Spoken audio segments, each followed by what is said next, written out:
sur la vitrine d'Hugues Vilenco, semé le 20 avril, dans de bonnes conditions. Et vous voyez, derrière moi, on est sur des plantes qui ont quand même du gabarit, qui sont bien développées d'un point de vue végétatif. On commence à avoir quelques pieds qui fleurissent sur la parcelle.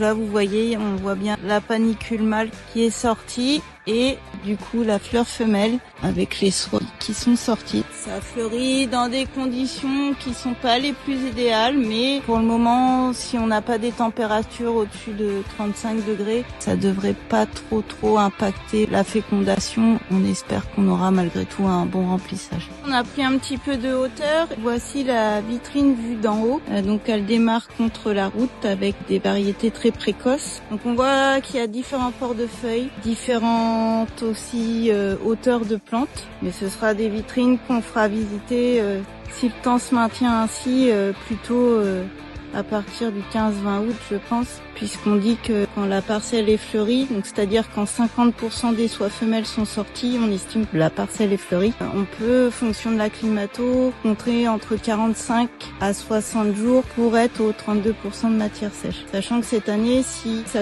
continue comme ça, on a très peu d'eau. Donc les maïs devraient arriver à 32% de matière sèche plutôt 45 jours après floraison, voire peut-être même avant, à moins que d'ici là on ait des températures plus froides avec beaucoup de pluie. Mais on est plutôt, je pense, sur une année qui devrait être précoce. On vous refera une petite vidéo un peu plus tard.